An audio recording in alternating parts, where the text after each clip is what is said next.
अस्सलाम वालेकुम। SMTV global के साथ मैं हूं आमना अनफाल। सबसे पहले न्यूज हेडलाइंस।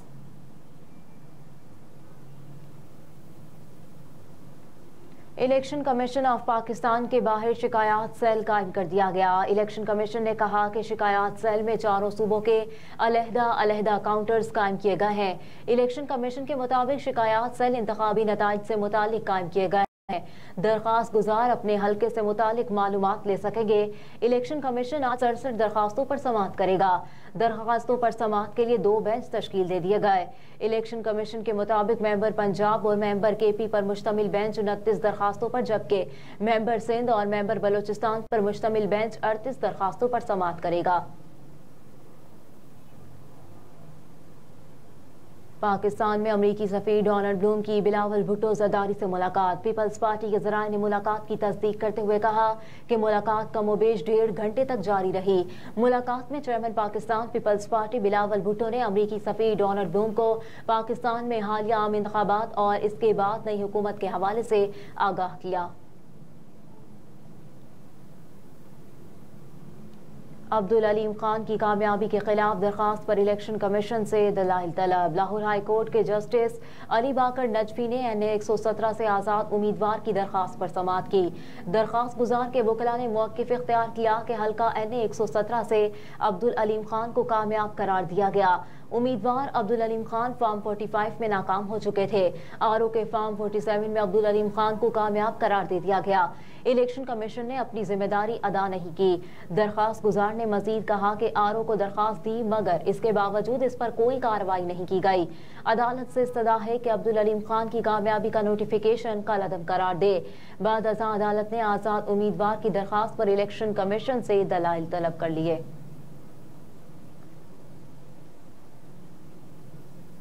जमाते इस्लामी ने सिंध असम्बली के 4 हलकों के नताइज को चैलेंज कर दिया। PS 104 की नताइज को जमाते इस्लामी के उम्मीदवार जुनेद मकाती ने चैलेंज किया। इस हलके से MQM पाकिस्तान के मोहम्मद दानियाल कामयाब हुए थे। PS 123 से जमाते इस्लामी के उम्मीदवार मोहम्मद अकबर ने इंतखाबी नताइज चैलेंज कर दिए, जबकि PS 124 से जमाते इस्लामी के उम्मीदवार मोहम्मद अहमद ने इंतखाबी नताइज को चैलेंज किया है। PS 126 से जमाते इस्लामी के उम्मीदवार नसरुल्लाह ने इंतखाबी नताइज को चैलेंज किया। इस हलके से MQM पाकिस्तान के मोहम्मद इफ्तिखार आलम कामयाब हुए।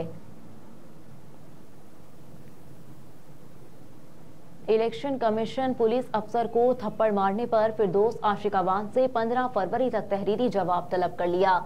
फिरदौस आशिक अवान ने इलेक्शन कमीशन को बताया कि मैंने थप्पड़ नहीं मारा, जिस पर मेंबर इलेक्शन कमीशन ने कहा मैडम की वीडियो चला दें। फिरदौस आशिक अवान ने कहा आप साथ में मेरी दी हुई वीडियो भी चला दें।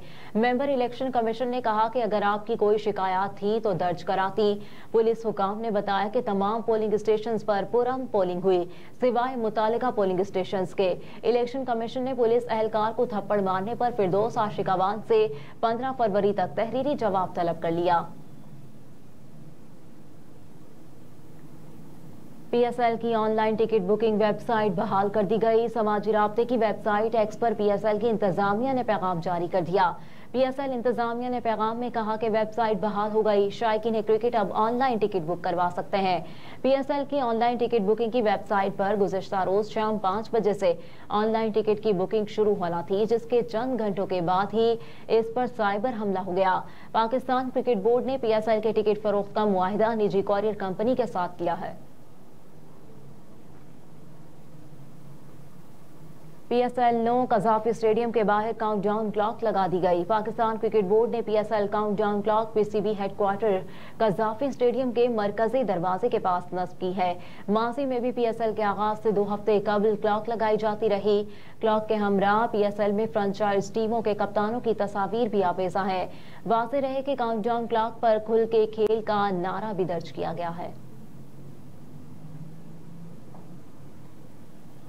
भारत में हिंदू इंतहा पसंदों ने मस्जिद नजर आतिश करके इमाम को शहीद कर दिया। मीडिया रिपोर्ट्स के मुताबिक एक बार फिर मुसलमान मोदी सरकार के निशाने पर उत्तराखंड के इलाके हिल्दवानी में बीजेपी के गुंडों ने मस्जिद को गैर कानूनी तौर पर तामीरशुदा करार देते हुए नजर आतिश कर दिया। हरियाणा में जारी मोदी सरकार की फिरका वाराना तशद्दुद की आग में 2 अफराद हलाक और 100 से जायद जख्मी हो चुके। इलाके में जलाओ, घेराव, पथराव और मुतअद्दिद गाड़ियों को नजर आतिश किया गया। जनूबी हिंदुओं की जानिब से मस्जिद और मदरसे को मिसमार करने के बाद जिला मजिस्ट्रेट ने हट दर्मी का मुजाहरा करते हुए पूरे इलाके में कर्फ्यू नाफिज कर दिया।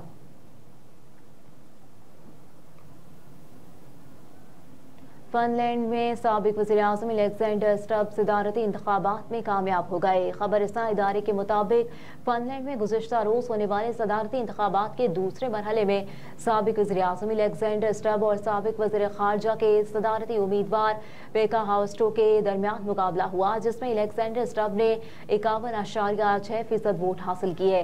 साबिक वज़ीर ख़ारजा पेका हाउस्टो ने अलेक्जेंडर स्टब को मुल्क के 13वें सदर मुंतखब होने पर मुबारकबाद दी। और अजब करप्शन की गजब दास्तान, बड़ी करप्शन बेनकाब अवाम को करोड़ों रुपए का चूना। I-11 इस्लामाबाद आज़ाद कश्मीर के मेन गोदाम में गंदम के नाप तोल में नुमाया कमी। ड्राइवर हजरात आज़ाद कश्मीर महकमा खुराक स्टोरेज अफसर की गैर मौजूदगी में होने वाली करप्शन पर बरस पड़े।